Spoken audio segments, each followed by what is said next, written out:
ಎಲ್ರು ಪ್ರತಿ ಸಲ ಕೇಳೋದು ಒಬ್ನೇ ಹೋಗ್ತೀಯಲ್ಲ ಯಾಕೆ ಫ್ರೆಂಡ್ಸ್ ಜೊತೆ ಹೋಗೋದು ಇಷ್ಟ ಆಗಲ್ವಾ ಅಂತ. ಆದ್ರೆ ಅವ್ರು ಯಾರಿಗೂ ಗೊತ್ತಿಲ್ಲ ನಾನು ಫ್ರೆಂಡ್ಸ್ ಜೊತೆ ಟ್ರಾವೆಲ್ ಮಾಡಿದಷ್ಟು ಒಬ್ನೇ ಕೂಡ ಮಾಡಿಲ್ಲ ಅಂತ. ಅದೆಲ್ಲ ಯೂಟ್ಯೂಬ್ ನಲ್ಲಿ ವಿಡಿಯೋಸ್ಗಳನ್ನ ಹಾಕೋ ಮುಂಚೆ ಆಗಿತ್ತು. ಯೂಟ್ಯೂಬ್ ನನ್ನ ಜೀವನದ ನೆನಪಿನ ಬುತ್ತಿಗಳನ್ನ ತುಂಬಲಿಕ್ಕೆ ಆರಿಸಿಕೊಂಡಂತಹ ಒಂದು ಪ್ಲಾಟ್ಫಾರ್ಮ್ ಆಗಿದೆ ಅಷ್ಟೇ. ಇಷ್ಟೆಲ್ಲ ಪೀಠಿಕೆಯನ್ನ ಯಾಕೆ ಹಾಕ್ತಾ ಇದ್ದೀನಂತ ಕೇಳ್ತಾ ಇದ್ದೀರಾ? ಇವತ್ತಿನ ಈ ವಿಡಿಯೋ ತುಂಬ ದಿನದ ನಂತರ ನನ್ನ ಆಫೀಸ್ನ ಕೊಲೀಗ್ಸ್ನ ಜೊತೆ ಒಂದೊಳ್ಳೆ ಜಾಗದಲ್ಲಿ ಒಂದೊಳ್ಳೆ ನೆನಪನ್ನು ಒಂದೊಳ್ಳೆ ಅನುಭವದೊಂದಿಗೆ ಕಟ್ಟಿಕೊಟ್ಟಂತಹ ದಿನದ ಬಗ್ಗೆ ತೋರಿಸ್ತಾ ಇದ್ದೇನೆ. ಇನ್ನು ತಡ ಮಾಡಲ್ಲ, ಬನ್ನಿ.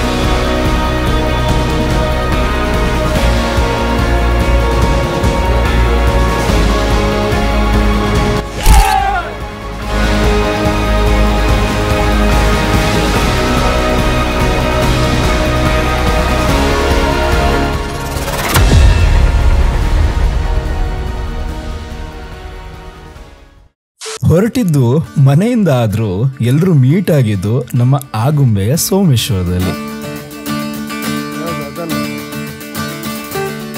ಅಲ್ಲೇ ತಿಂಡಿ ತಿಂದು ನಮ್ಮ ಪ್ರಯಾಣನ ಮುಂದುವರಿಸಿದ್ವಿ.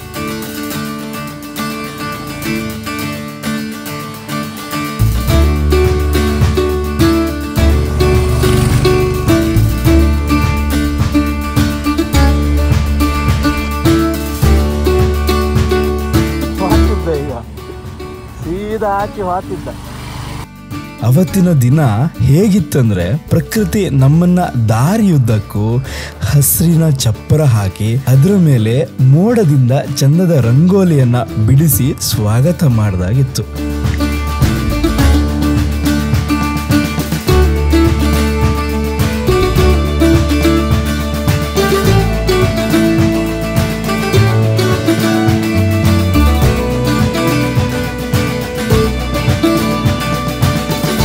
ಅಂತೂ 2 ಗಂಟೆಯ ಪ್ರಯಾಣದ ನಂತರ ನಾವೆಲ್ಲಿಗೆ ತಲುಪಬೇಕಾಗಿತ್ತೋ ಅಲ್ಲಿಗೆ ತಲುಪಿ ನಮ್ಮ ಚಾರಣವನ್ನ ಪ್ರಾರಂಭ ಮಾಡಿದ್ವಿ. ತಲುಪುವವರೆಗೂ ಕೂಡ ಈ ಚಾರಣವನ್ನ ನಾವು ಮಾಡ್ತೇವೋ ಇಲ್ವೋ ಅನ್ನೋದೇ ನಮ್ಗೆ ಖಾತ್ರಿ ಇರಲಿಲ್ಲ.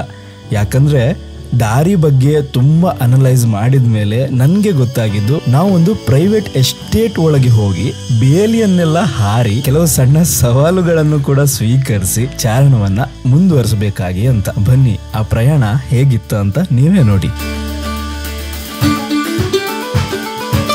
ಇದು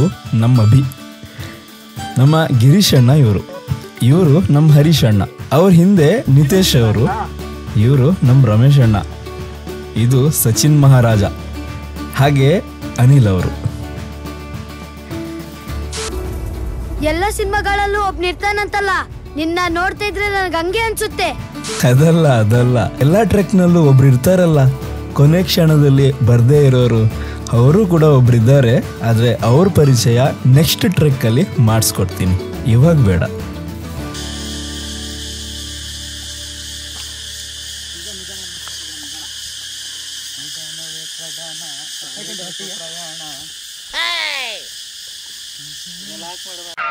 ಈ ಪಿಗರ್ ಎಲ್ಲೋ ನೋಡ್ದಂಗೈತಲ್ಲ, ನಂಗೂ ಹಂಗೆ ಅನ್ನಿಸ್ತಾ ಐತೆ.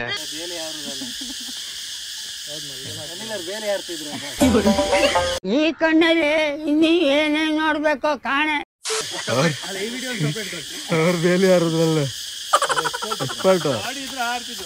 ಮುಂದೆ ಬೇಲಿ ಹಾರಿದ್ಮೇಲೆ ಎಸ್ಟೇಟ್ ಎದುರಾಯ್ತು. ಆ ಎಸ್ಟೇಟ್ ಒಳಗೆ ಹೋಗ್ತಾ ಯಾರಾದ್ರೂ ನಮ್ಮನ್ನು ನೋಡ್ತಾರ, ಏನಾದ್ರೂ ಹೇಳ್ತಾರ ಅನ್ನೋ ಹೆದರಿಕೆಯಲ್ಲಿ ನಾವೆಲ್ಲ ಹೋಗ್ತಿದ್ವಿ. ಪುಣ್ಯಕ್ಕೆ ಯಾರೂ ಸಿಕ್ಕಿಲ್ಲ. ಅಂಡ್ ಅಲ್ಲದೆ ಎಸ್ಟೇಟ್ ತುಂಬಾನೇ ಚೆನ್ನಾಗಿತ್ತು.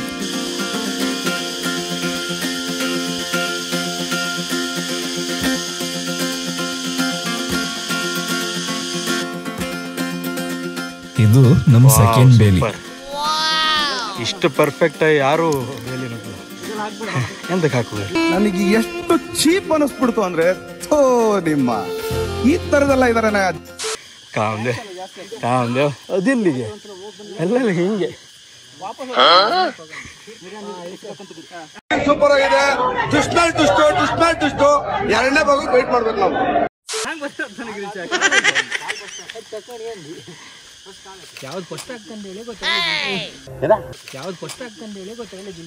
ಚುರ್ಕಿದ್ದಾರೆ ಹಿಂಗ್ ಮಾಡ್ರೆ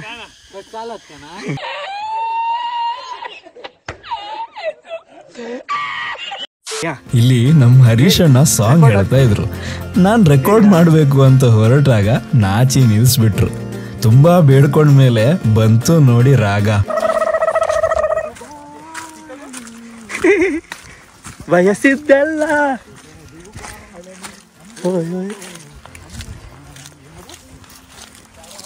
ಈ ಕಾಡು ಎಸ್ಟೇಟ್ ಸ್ಟ್ರೆಚ್ ಎಲ್ಲ ಮುಗಿದ ಮೇಲೆ ಬಂತು ಓಪನ್ ಲ್ಯಾಂಡ್. ಅದನ್ನ ನೋಡ್ತಾ ನಮ್ಗನ್ಸಿದ್ದು ಸ್ವರ್ಗದ ಬಾಗ್ಲಿಗೆ ಬಂದು ತಲುಪಿದ್ದೇವೋ ಅಂತ.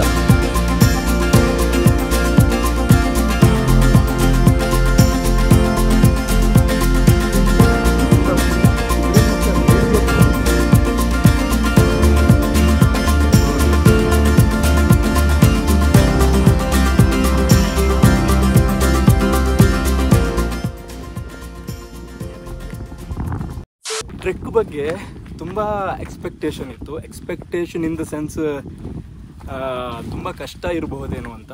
ಬಟ್ ಟ್ರೆಕ್ ಈಸಿ ಇದೆ, ಏನು ಅಂಥದ್ದೇನು ಕಷ್ಟ ಅನ್ನೋದಿಲ್ಲ. ಪ್ರಾಪರ್ ರೂಟ್ ಎಲ್ಲ ಇದೆ. ಸೊ ನಾವೆಲ್ಲಿಂದ ಬಂದದ್ದು, ಹೇಗೆ ಬಂದದ್ದು ಅದನ್ನು ಕಂಪ್ಲೀಟಾಗಿ ನಾನು ಹೇಳಲಿಕ್ಕಾಗಲ್ಲ. ಅದೆಲ್ಲ ಸ್ವಲ್ಪ ಕಾನ್ಫಿಡೆನ್ಷಿಯಲ್ ಆಗಿದೆ. ಸೊ ಯಾರಿಗೆಲ್ಲ ಇಂಟ್ರೆಸ್ಟ್ ಇದೆ ಅವ್ರು ಆರಾಮ್ಸೆ ಈ ಟ್ರೆಕ್ಕನ್ನು ಇಲ್ಲಿ ಬಂದು ಫೈಂಡ್ ಔಟ್ ಮಾಡ್ಕೊಳ್ಬೋದು.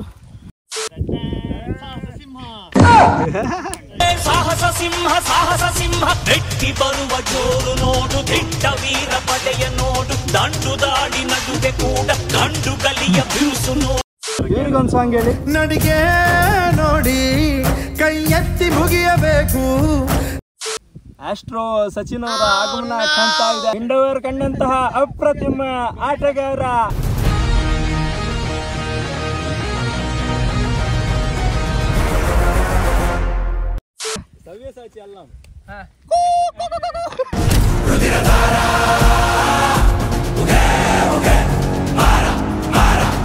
ಸೊ ನೀವು ನೋಡಿದ ಹಾಗೆ ನಾರ್ಮಲಿ ನಾನು ಒಬ್ಬನೇ ಟ್ರೆಕ್ಕಿಂಗಿಗೆ ಹೋಗ್ತೇನೆ, ಬಿಟ್ಟರೆ ನಾನು ಮತ್ತು ನಾರಾಯಣ. ಸೊ ನಾರಾಯಣ್ ಕೂಡ ನನ್ನ ಆಫೀಸ್ ಕೊಲಿಗೆ. ಅದರ ಅರ್ಥ ನಂಗೆ ಒಬ್ಬನೇ ಹೋಗೋಕೆ ಇಷ್ಟ ಅಂತ ಅಲ್ಲ, ಗ್ರೂಪಲ್ಲಿ ಹೋಗೋದಂದರೆ ತುಂಬ ಇಷ್ಟ. ಆದರೆ ಸೇಮ್ ಮೆಂಟಾಲಿಟಿ ಇರಬೇಕು. ಎಲ್ಲಿ ಹೋದರೂ ಬರಬೇಕು, ಯಾವ ಥರ ಇದ್ರೂ ಬರಬೇಕು, ಆ ಥರ ಇರಬೇಕು. ಕನ್ವಿನ್ಸ್ ಮಾಡೋದು ತುಂಬ ದೊಡ್ಡ ಟಾಸ್ಕ್ ಎಲ್ಲರನ್ನ. ಸೊ ಇವರೆಲ್ಲ ಹಾಗಲ್ಲ, ತುಂಬ ಖುಷಿ ಆಗುತ್ತೆ. ಎಷ್ಟೋ ದಿವಸ ಆದಮೇಲೆ ನಾವೆಲ್ಲ ಟ್ರಿಪ್ಪಿಗೆ ಬಂದಿದ್ದೀವಿ. ಸೊ ತುಂಬ ದಿವಸದ ನಂತರ ಬರ್ತಾ ಇರೋದು. ಆಫೀಸಲ್ಲಿ ತುಂಬ ಜಂಜಾಟ, ಮತ್ತೆ ಮನೆ ಕಡೆ ಕಂಟ್ರೋಲ್ ಎಲ್ಲದನ್ನು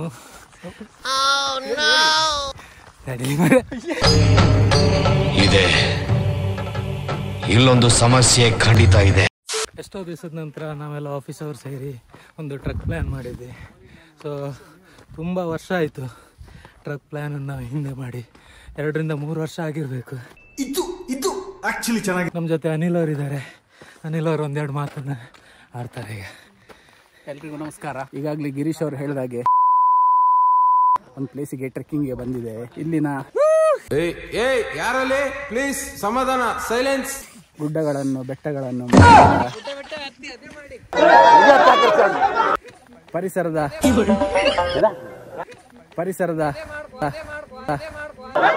ಯಾವ ಇವೆಲ್ಲ it is not makes no sense. ಎಲ್ಲ ಸೌಂದರ್ಯವನ್ನು ನೋಡ್ತಾ ಇದ್ರೆ ಇಲ್ಲೇ ಉಳಿದು ಬಿಡೋಣ ಅನ್ಸುತ್ತೆ.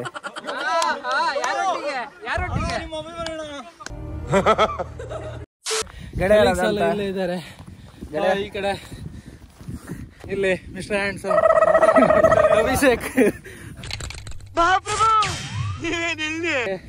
ನಮ್ಮ ಗೋಸ್ಟ್ ರಮೇಶ್.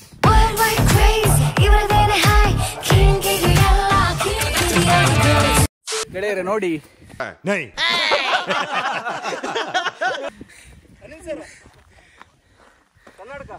एक मिनट.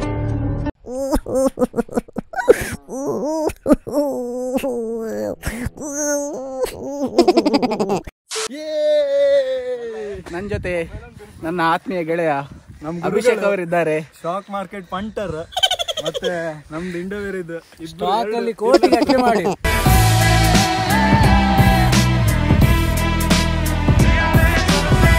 ಇವ್ರು ಹೇಳುದೆಲ್ಲ ನಿಜ ಆದ್ರೆ ಇವತ್ತೇ ಕೆಲಸ ಬಿಟ್ಬಿಡ್ತೀನಿ. ಅಡಚಣೆಗಾಗಿ ಕ್ಷಮೆ ಇರಲಿ. Smart voice.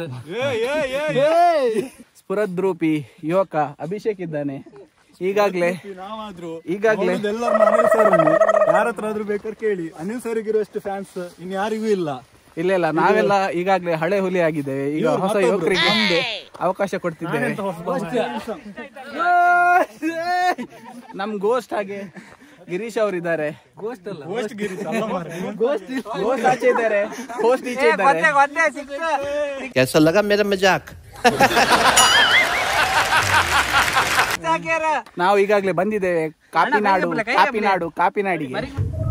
ನಾನು ಪುನೀತಣ್ಣ, ಶಿವಣ್ಣನವರ ಅಭಿಮಾನಿ.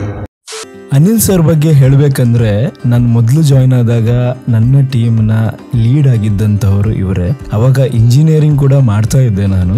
ಸೊ ಆ ಟೈಮಲ್ಲಿ ಟೈಮ್ ಅನ್ನೋದು ತುಂಬಾನೇ ಮುಖ್ಯ ಆಗಿತ್ತು ನನಗೆ. ಆ ಟೈಮನ್ನ ಮ್ಯಾನೇಜ್ ಮಾಡಲಿಕ್ಕೆ ತುಂಬಾನೇ ಹೆಲ್ಪ್ ಮಾಡಿದ್ದಾರೆ. ಇನ್ನು ಗಿರೀಶ್ ಅವ್ರ ಬಗ್ಗೆ ಹೇಳಬೇಕಂದ್ರೆ ತುಂಬಾ ಒಳ್ಳೆ ಜನ, ಫ್ರೆಂಡ್ಲಿ ನೇಚರ್, ಒಳ್ಳೆ ಕ್ರಿಕೆಟ್ ಆಡ್ತಾರೆ. ಇನ್ನು ನಮ್ಮ ಅಭಿ ಬಗ್ಗೆ ಹೇಳಬೇಕಂದ್ರೆ ಸೊ ಟ್ರಾವೆಲಿಂಗ್ ಬಗ್ಗೆ ತುಂಬಾನೇ ಪ್ಯಾಷನ್ ಇಟ್ಕೊಂಡಿದ್ದಾರೆ. ಖುಷಿ ಆಗುತ್ತೆ ಇವರನ್ನು ಕೂಡ ನೋಡಿದ್ರೆ. ಇನ್ನು ಹರೀಶ್ ಅಣ್ಣನ ಬಗ್ಗೆ ಹೇಳ್ಬೇಕಂದ್ರೆ ತುಂಬಾ ಬ್ರಿಲಿಯಂಟ್. ಅವರು ಸಖತ್ತಾಗಿ ಹಾಡು ಹೇಳ್ತಾರೆ. ಗೋಲ್ಡ್ ಮೆಡಲಿಸ್ಟ್ ಕೂಡ.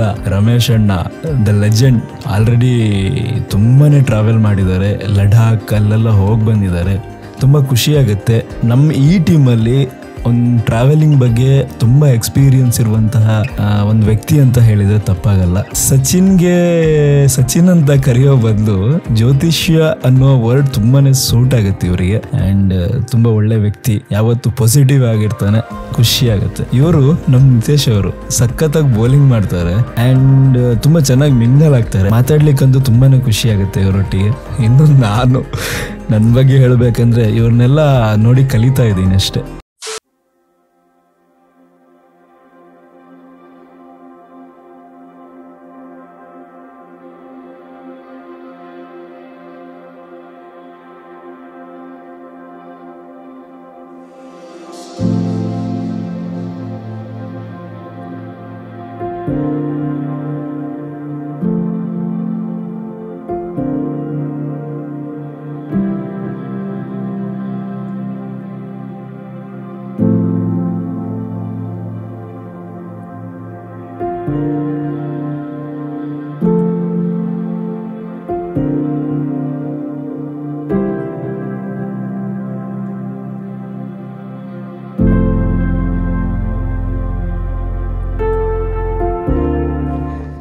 ಅಣ್ಣ ಹೆಂಗಿದ್ದೆ?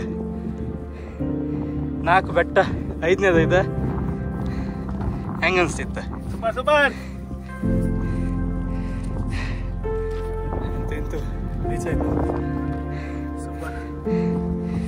ಹೆಂಗಿತ್ತ?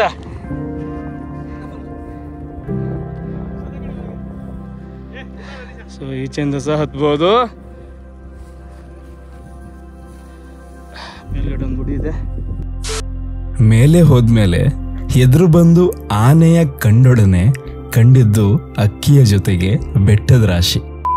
ಮೇಲಿರುವ ಗಣಪನ ಗುಡಿಯನ್ನ ನೋಡ್ತಾ ಇದ್ದಾಗ ನಂಗನ್ಸಿದ್ದು ಟೈಮ್ ಎಷ್ಟು ಬೇಗ ಹೋಗ್ತಾ ಇದೆ ಅಂತ. ಪ್ರತಿ ಕ್ಷಣನ ಖುಷಿ ಪಡಬೇಕು ಅಂತ. ತುಂಬಾ ಒಗಟಾಗಿತ್ತಲ್ಲ ಈ ಮಾತು. ಪಶ್ಚಿಮ ಘಟ್ಟಗಳನ್ನ ಅರ್ಥಕೊಂಡವರಿಗೆ ಈ ಸಾಲುಗಳು ತುಂಬಾ ಚೆನ್ನಾಗಿ ಅರ್ಥ ಆಗಿರುತ್ತೆ ಅಂತ ನಂಗೂ ಕೂಡ ಗೊತ್ತು. ಅರ್ಥ ಆಗಿದ್ರೆ ಕಮೆಂಟ್ ಮಾಡಿ. ತುಂಬಾ ಹೊತ್ತು ಕಳೆದ್ವಿ, ತುಂಬಾ ಹರಟೆ ಹೊಡೆದ್ವಿ, ಏನೇನೆಲ್ಲ ತಂದಿದ್ವೋ ಅದನ್ನೆಲ್ಲ ತಿಂದು ಕಸನ ಒಂದೂ ಬಿಡದೆ ಬ್ಯಾಗ್ ಒಳಗೆ ತುಂಬಿಕೊಂಡ್ವಿ. ಮತ್ತೊಮ್ಮೆ ಗಣಪನಿಗೆ ನಮಿಸುತ್ತಾ ಒಂದೊಳ್ಳೆ ದಿನವನ್ನ ಅನುಭವವನ್ನ ಕೊಟ್ಟಂತಹ ಪಶ್ಚಿಮ ಘಟ್ಟದ ಶ್ರೇಣಿಗಳಿಗೆ, ಪ್ರಕೃತಿ ಮಾತೆಗೆ ವಂದನೆ ಹೇಳಿ ಬೆಟ್ಟಗಳನ್ನ ಇಳಿಲಿಕ್ಕೆ ಪ್ರಾರಂಭ ಮಾಡಿದ್ವಿ.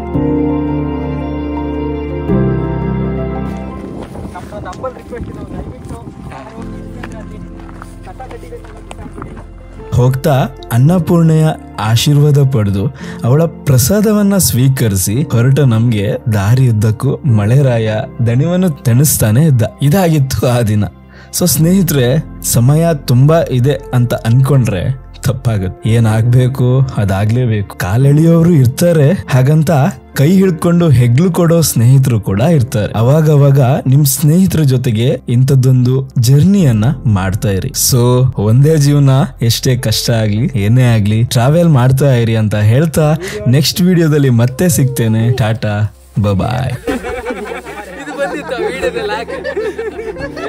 ಹಿಂಗಿಂದೆಲ್ಲ ಮಾಡಬೇಡಿ.